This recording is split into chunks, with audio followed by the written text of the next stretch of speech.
የወፏ ዝማሬ ቁጥር 1 የተሰኘ የመዋዘ ጥበባት ዳንኤል ክብረት መጣጥፍ አበበ ባልቻ የሰርቆ አደሮች ስብሰባና ሌሎች ከሚለው መጽሐፍ ላይ እንዲህ ያቀርብልናል።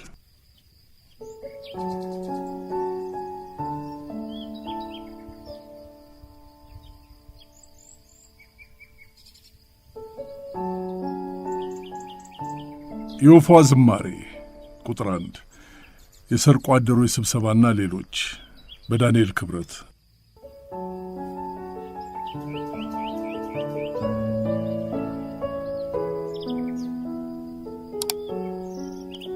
የወፏ ዝማሬ 1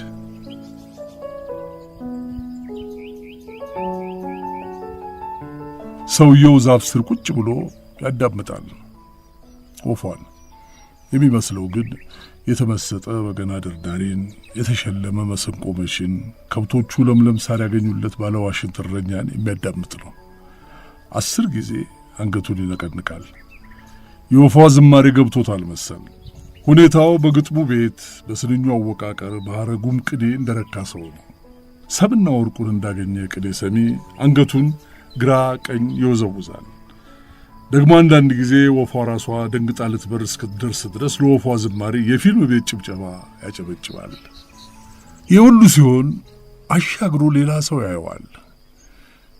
ያውም የሰውየውን ጤንነት እየተጠራጠረ። መጀመሪያ የሆነ ሌላ ነገር እያዳመጠ መስሎት ነበር። ጠጋ ሲል ምንም ሌላ ነገር አጣ። የሚያነብም መስሎት ነበር። እጁ ግን ባዶ ነው። በአካባቢውም አንገቱን አዟዙሮ የሚያወጋው አንዳች ነገር ካለ ብሎ ፈለገ። ሰውየው ብቻውን ነው። የሚገርመው ግን ወፍ አድማጩ ሰው መንገደኛውን አላየውም። እርሱ ተመስጦ ላይ ነው። አንዳች ነገር ልቡን ነክቶት አንገቱን ከላይ ወደ ታች እየነቀነቀ ነው። መንገደኛው ሰው ጠጋ አለው። ወፍ አድማጩ ሰው ቀና አለ። በእጁ እንዲቀመጥ ጋበዘው። መንገደኛው እየተገረመ ተቀመጠ። አንዳች ነገር መጠየቅ እችላለሁ አለ መንገደኛው ሰው። ድምፅህን ቀንሰህ አዎ አለው የሹክሹክታ ያህል። እሺ ምንድን ነው የምታዳምጠው አለው በጆሮ የመናገር ያህል ቀስ ብሎ። ወፏን። መንገደኛው በኤሌክትሪክ ወንበር ላይ ያስቀምጡት ያልተስፈንጥሮ ተነሳ። ከሆነ አንድ ጠንቋይ ጋር የተቀመጠ መሰለው። ወፍ ከሚሰማ ጠንቋይ። ደሞ ሶፋ ምን እያለች እንደሆነ ማን ያውቃል? የምትናገረው ስለ እርሱ ቢሆንስ? ወፍ አድማጩ ሰው ግን ግራ እጁን ይዞ ጎተተና እንደገና አስቀምጠው። ለምን እንደነገጥክ አለው ቀስ ብሎ። አይ ታስፈራለህ፣ ልሄድ ነው በቃ አለ እጁን ለማስለቀቅ እየሞከረ። ይልቅ ቦኛ አትሁን፣ ተቀመጥና ወፏን አዳምጥ፣ ስንት ነገር ታገኛለህ መሰለህ አለው። መንገደኛው ድንጋጤውና ፍርሃቱ ይበልጥ ጨመረበት። አልችልም፣ እኔ ወፍ ማዳመጥ አልችልም አለው መንገደኛው። ወፍ አዳማጩ ሰው በቀስታ እኔ ያሳይሃለሁ መንገዱን አለው። መንገደኛው አሁን እብደት ሲጀማምረው ታወቀው። እርሱንም ጠንቋይ ሊያደርገው አስቧል ማለት ነው። ዘወር ብሎ አካባቢውን ማተረ። በሩቅ በሚታየው የማቋረጫ መንገድ በኩል እንደ እርሱ ያሉ መንገደኞች ሲጓዙ ይታዩታል። እርሱም አንዳች ማረፊያ ጥላ ፍለጋ ነበር ወደዚህ አሳብሮ የመጣው። የገጠመው ግን ወፍ የሚያዳምጥ ጉባኤ ነው። በእርግጥ ይህ ዛፍ በመንገድ ለሚደክሙ መንገደኞች አሳብሮ የሚያርፉበት ነበር። እርሱም ብዙ ጊዜ እዚህ አርፎ ያውቃል። እዚህ ሲያርፍም የወፎችን ዝማሬ በአልፎ ያጅ ልቡ ሰምቶ ያውቃል። በአካባቢው ትልቁ ዛፍ ያ ስለሆነ ወፎች ይመርጡታል።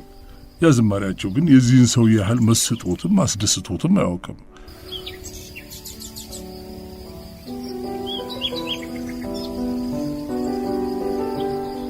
አሁን እንደው የምርህን ወፍ እያዳመጥክ ነው አለው መንገደኛው። አንተ ግን ምንም አይሰማህም ብሎ መለሰለት አድማጩ። በቃ ያው የወፍ ዜማ ነው፣ በቃ የወፍ ጫጫታ ብርቅ ነው እንዴ? ወፏ የምትለውን ትሰማለህ? ልጅ ሆነን የወፍ ቋንቋ እያልን እንጫወት ነበር። ያ ግን የወፍ ቋንቋ አይመስለኝም። ሰውም የወፍ ቋንቋ የሚያውቅ አይመስለኝም። የወፍን ቋንቋ እኮ ማንም ሰው መስማት ይችላል። እኔ ለምሳሌ አልችልም። ጆሮቹን በእጆቹ እየዳሰሰ ትችላለህ? አንተ እኔን ታውቀኛለህ? በጥንቆላው እንዳያውቀው በመፍራቱ አላውቅህም እንዲለው ፈለገ። ሰው አይደለህም እንዴ? በሆነስ ኮንክማ ትችላለህ ማለት ነው። ሰው ሁለት አይነት ጆሮ አለው፣ የስጋ ጆሮና የልቦና ጆሮ፣ ወይም እዝነ ስጋና እዝነ ልቡና። በስጋ ጆሮ ማዳመጥ የሚችለው የሰው ቋንቋ መስማት የሚችለው አልፎ የሀጅ ድምፅ ነው። በልቡናው ጆሮ ግን ወፍንም እንስሳንም ወንዝንም መብረቅንም ተራራንም ዛፍንም መስማት ይችላል አለው። ከበደ ሚካኤልን ችሎታቸውን ተጠቅመው ነው ደመናና ጽጌረዳ ሲያወሩ የሰመቱን የነገሩን። ጽጌረዳና ደመና የሚለውን ግጥማቸውን ታውቀዋለህ? እሺ አንተ ከወፏ ምን ሰማህ? አለው መንገደኛ። ምን የመሰለ ቅኔ፣ ምን የመሰለ እውቀት፣ ምን የመሰለ ሕይወት ትርጓሜ። እስኪ አንዱን ንገረኝ። ወፏ ምን አለች መሰለ? ትዘምር የነበረው ስለ ዛፉ ነው።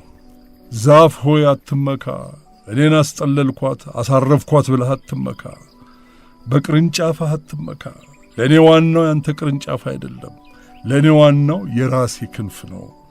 ቅርንጫፍህ ሊቀር ይችላል፣ አንተም አላስጠልልም ልትል ትችላለህ። ያ ያንተ መብት ነው። እኔ ግን የምመካውም የምተማመነውም በገዛ ክንፎቼ ነው። ክንፎቼ ካሉልኝ የትም እሄዳለሁ።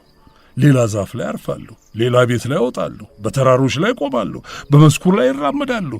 ስለዚህ ልሰበር ነው፣ ልወድቅ ነው፣ ልጥልሽ ነው፣ ልወዛወዝ ነው እያልክ አታስፈራራኝ። ወፍ የተባልኩት ከእኔ ጋር ባሉት ክንፎቼ እንጂ አንተ ጋር ባሉት ቅርንጫፎቼ አይደለም።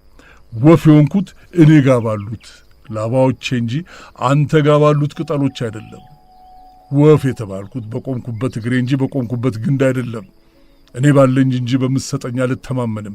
እኔ በያዝኩት እንጂ በተለገስኩት አልመካም። ይህንን ነበር የምዘምረው። መንገደኛው ተገረመ። የወፍ አድማጩንም ችሎታ አደነቀ። አብልጦ ደግሞ የወፏን ዝማሬ አከበረ። ወፈኛ ቢችል ኖሮ መወድስ ያደርሳት ነበር። ቆይ አንተ ይህንን የወፍ ቋንቋ ከየት ተማርከው? መንገደኛው ጠየቀ። ቅድም እንዳልፈራ ሁሉ አሁን ለማጓጓ የሚያውቁት ነገር ምንጊዜም ያስፈራል። ለመቃብር ቆፋሪና ለቀባሪ እኩል አያስፈራም። ይህን ነገር የምትማረው አይደለም፣ ሰው በመሆንህ የምታገኘው ነው። ግን ማሳደግ ይፈልጋል። እዝነ ልቡናህን መጠቀም ይፈልጋል። ለሕይወት ትርጉም መስጠትን ይፈልጋል። ዝም ብሎ የተፈጠረ ዝም ብሎ የሚኖር ዝም ብሎ ነገር የለምና ዝም ብለህ የምታልፈው ዝም ብሎ ነገር ሊኖር አይገባም። ኑሮ ከንቱ አይደለችም። ሕይወት ቂላቂል አይደለችም። ሕይወት ቅኔ ናት። እየፈታህ የምትማርባትም የምትደመምባትም። ፍጡራን ሁሉ ልዩ ልዩ አይነት ቅኔዎች ናቸው። ማዳመጥ፣ ማየት፣ መንካት፣ መመርመር፣ መተንተን የሚፈልጉ ቅኔዎች። አየህ፣ በስጋ ጆሮአችን ብዙዎች አበርቻቻዎች ስንሰማ ስለምንኖር የሕይወትን ዝማሬ መስማት እድላችን ጠቧል።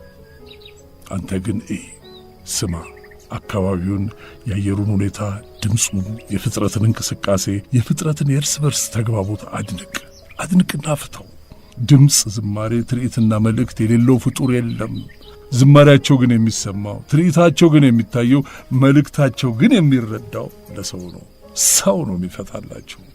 ፍቺው ግን እንደየእውቀታችን፣ እንደየኑሯችን፣ እንደየአቅማችን፣ እንደየመረዳታችን፣ እንደየባህላችን ሊለያይ ይችላል። የወፏን ዝማሬ አንተ ብትሰማው ልትረዳ የምትችለው በሌላ መንገድ ይሆናል። ወፏ እንደዚያ አላለችም፣ እኔ ነኝ እንደዚያ የተረዳኋት። መድኃኒት እንደየበሽታው ነው። ያሬድ ያያትን 7 ጊዜ እየወደቀች የተነሳችውን ትል አንተ ብታያት ኖሮ ሌላ ነገር ልትረዳ ትችል ይሆናል። ያሬድ ግን ወድቆ መነሳትን፣ ታግሎ ማሸነፍን፣ ተስፋ ለመቁረጥን፣ አለመታከትን ከእርሷ ተማረ። እርሷ ተጓዘች፣ እርሱም ጉዞዋን ተረጎመላት። ስለ ጣልቃን፣ ስለ ከራዲዮን፣ ስለ ዝሆን ውድዘው ነጌና አብይ ነጌ፣ ስለ አንበሳ፣ ስለ ቀበሮ፣ ስለ ቁራ፣ ስለ ርግብ፣ ስለ ጉንዳን የምንሰማቸው ታሪኮች ሁሉ የእነርሱን አኗኗር ተመልክቶና አዳምጦ ለሕይወት የሚበጅ ትርጉም ከመስጠት የመጣ ነው። ዝም ብለህ ግን ስማ፣ ዝም ብለህ ግን አትስማ። ዓለም መጽሐፍ ናት። ሚሊዮን ገጾች አሏት። ገጹ እያንዳንዱ ገጠመኝህ ነው። ብልሆች እያንዳንዱን ገጽ ያነቡታል፣ ይማሩበታልም። ሞኞች ግን ገጹን እያጠፉ ብቻ ያልፉታል። ይኸው ነው ወዳጄ። አሁን መንገደኛው ራሱ የወፏን ዝማሬ መስማት ጀመረ። አንገቱንም መነቅነቅ ቀጠለ። እርሱ የሰማውን ደግሞ ሌላ ደራሲ ነገረን ይሆናል።